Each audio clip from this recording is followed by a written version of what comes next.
Max Moyo, your leadership coach and teacher of simple, universal, and timeless principles of human effectiveness. Today we're going to talk about leadership. You leave the office or the church hall or the community meeting.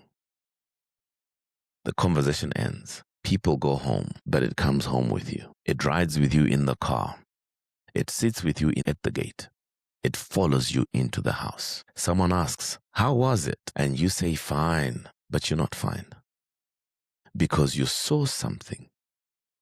And now it is sitting in your chest. That is where leadership begins. Leadership is not a title. It is not a position, a rank, status, seniority.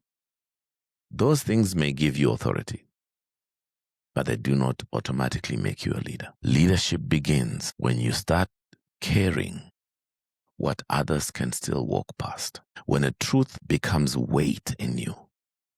When something stops being a complaint and becomes a responsibility. That is leadership.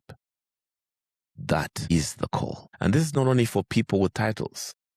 Some of the most important leaders in any community have no title.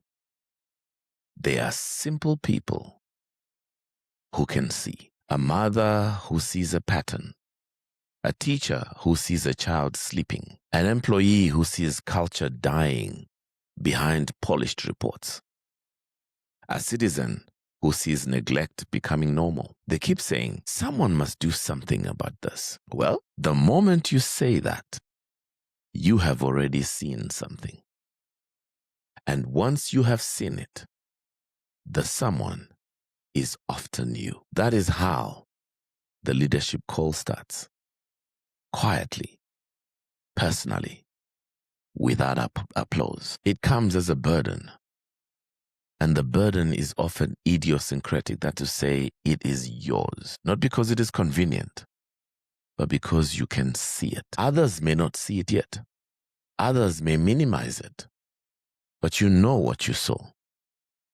And once you truly see it, you cannot unsee it. You can delay it. You can hide in busyness. You can hide in meetings. You can call fear wisdom, but you cannot unsee it. That is why people are tired, not only from work, but from postponement, from knowing and delaying, from seeing and avoiding, from caring privately what they have not owned publicly. The burden follows you into dinner, into the shower, into your sleep. You are home, but part of you is still in that room, still hearing what was said, still hearing what was not said, still seeing the standard that slipped, still thinking about the person who is drowning behind performance. Many people call that stress.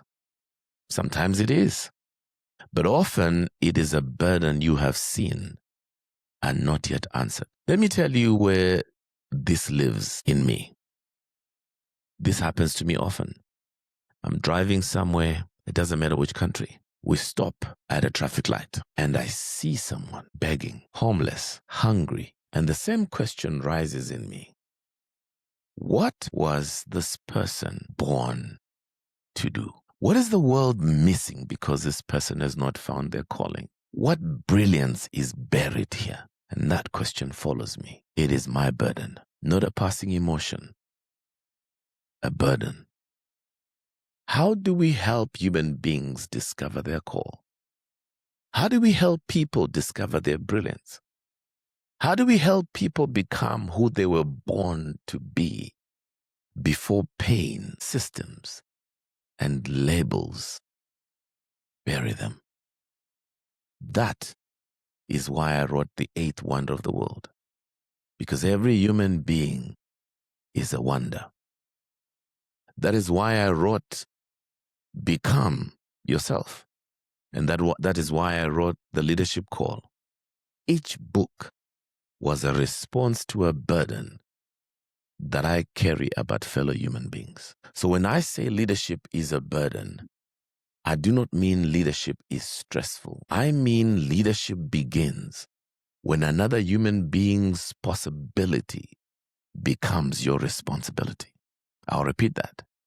Leadership begins when another human being's responsibility becomes, another human being's possibility becomes your responsibility. A role can be assigned, but a call must be recognized. A role can give you authority, but a call gives you responsibility. Positions can be worn. A call must be carried. So what do you do when the burden keeps following you home? Ask better questions like, what do I keep seeing that other people keep normalizing? What keeps following me home? What truth have I been calling a problem because I'm afraid to call it my responsibility? Who is paying the price for my delay? What am I waiting for before I act? Permission? Certainty? A title?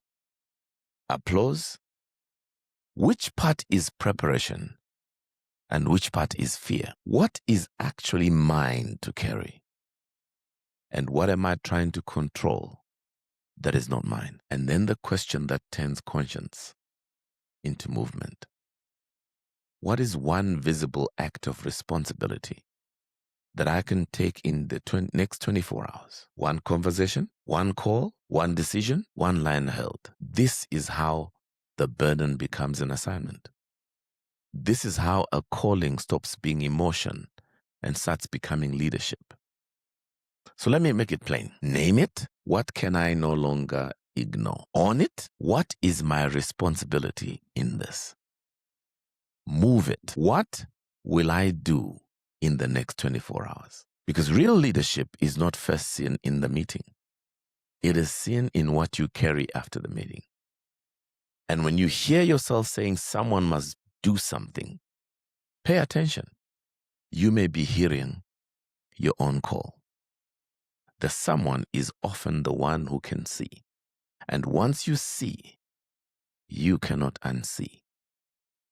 In the next 24 hours, do not just complain about the weight. Name it, own it, move it, because the burden you carry will shape the leader that you become. And in the next episode, we will talk about what the burden exposes. When the weight gets heavy, your title does not take over. Your identity does.